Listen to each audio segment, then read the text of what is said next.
Ever wondered why vitamin D is dubbed the sunshine vitamin? While our bodies create it from sunlight, it's also found in certain foods and supplements. But what makes it so vital for our health?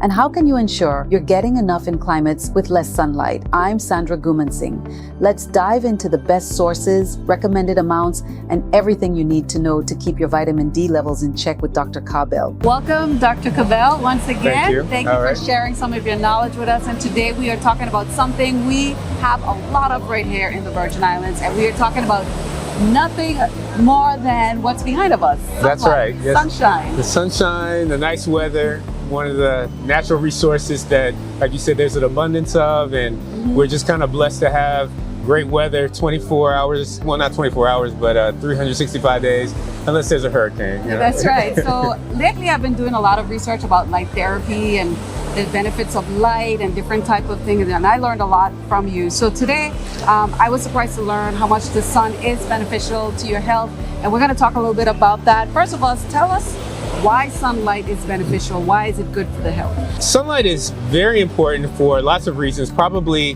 one of the biggest reasons is because it helps with the conversion or the production of vitamin D3. And although we think about the sun as just being, you know, for tanning, I guess, or just for warmth, but in the same way that sun converts and creates energy for plants, the sun in a way creates a vitamin for us. So when you're out in the sun and your body absorbs the UVB, the light, and it can convert this to vitamin D3.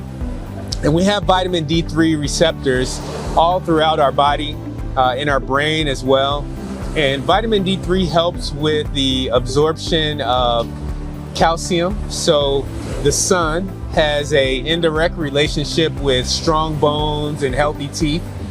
It also, vitamin D3 has an effect on your mood and neurotransmitters. So it can help with mental health. It can help with cognitive function. So it's very important. In fact, it's almost essential that as human beings that we get the vitamin D3, we get the sunlight to convert to vitamin D3. Most people are aware that the sun can be harmful. So the sun does have a negative effect in the fact that it can cause free radicals. The sun can also lead to cancer, the free radicals that lead to cancer.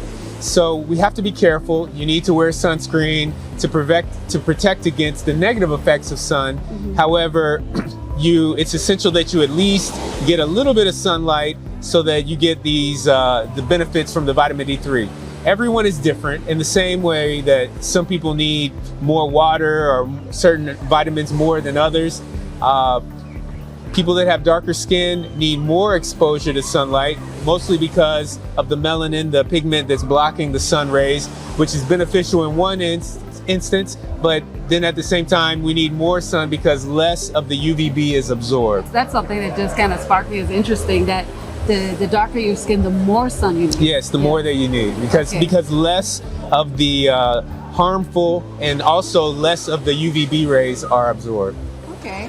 And so we're talking about the sun and the vitamin D. Now, what exactly you said the vitamin D is good for? Vitamin D3 it has several benefits. It has benefits that help with the absorption of calcium. So even if you're drinking milk or if you're taking calcium supplements, your body cannot convert or cannot absorb the calcium unless you have also the vitamin D3. So you will absorb the small amount, but it absorbs twice as much when you have the vitamin D3. Also, there are vitamin D3 receptors, again, as I mentioned before, in other parts of your body, for example, in your brain as well, which helps with the regulation of parathyroid, with serotonin.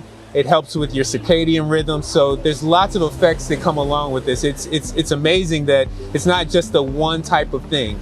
Now you can take supplements, but the interesting thing is that the natural sunlight and the natural conversion or production of vitamin D3 in your body will prevent you from getting too much vitamin D3.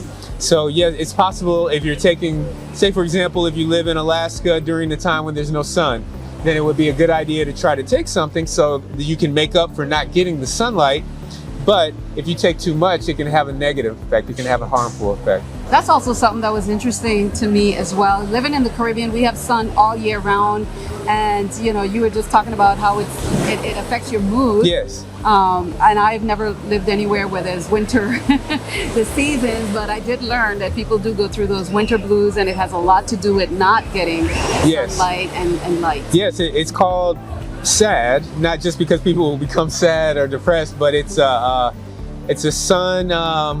A stun, I forget what the A is for. Seasonal affected depression or something like that, yes. And, you know, fortunately, we have the sun all year round. And so that's not something that affects people. Maybe that's part of the reason why people are generally in a good mood here. You know, it's more relaxed. It's more of a kind of a happy, you know, people think about like Aruba, the happy island. In general, I think here in the island, we are pretty happy, you know? Yeah, I do believe in the sunlight and the light in general too, because I feel like I'm in a better mood when my room is well lit. You know, I feel like certain colors do affect your mood. So light and no light and all that stuff affects the mood, especially. That's why some people are so down on a rainy day. Yes, and in a cheerful mood when the sun is up. Yeah. And you were mentioning earlier that it's actually a good thing to get a little bit of sun first thing in the day, and then you go through the rest of the day in a good mood. Yes, part of that is because, well, two reasons. Getting a little bit of sun in the morning when the sun is lower. So in the mornings and near sunset, this is probably the best time. This is when it's the safest, and it's not as the high noon sun where it's most direct and you're getting too much of the UV rays. The second reason is because it affects your circadian rhythm. So it tells your brain that it's a new day, it's time to wake up, it's time to get going, and it helps you to become alert. I guess in a way you can kind of think about it, it's like the coffee in the morning. You know, you get the sunlight in the morning. I know in my place, the sun comes through the window and it wakes me up. I don't use an alarm.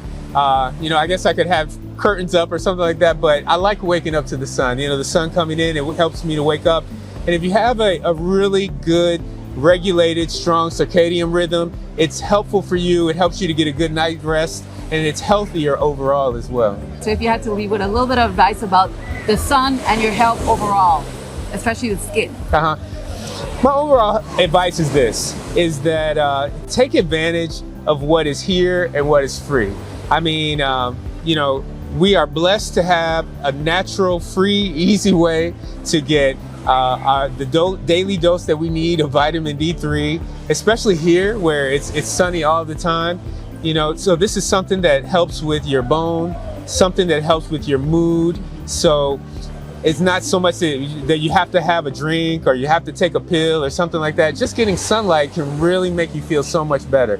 And then combined with getting exercise outside. So if you're a person that does outside water sports, or if you like to go out and run or whatever, combining that with the sun as well. Now, you don't want to have heat exhaustion, make sure you're drinking water and things like that. But the combination of exercise and getting sun is probably one of the best things that you can do for your mental health, for your physical health, and just overall well-being.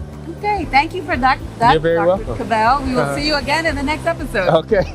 Okay. Dr. Cabell says vitamin D isn't naturally found in many foods, but you can get it from fortified milk, fortified cereal, and fatty fish such as salmon, mackerel, and sardines. Your body also makes vitamin D when direct sunlight converts a chemical in your skin into an active form of the vitamin. For most people, the best way to get enough vitamin D is taking a supplement available in two forms: vitamin D2 ergocalciferol or pre-vitamin D, and vitamin D3 cholecalciferol. If you choose to take vitamin D supplements, 10 micrograms a day will be enough for most people. If unsure, speak with your doctor.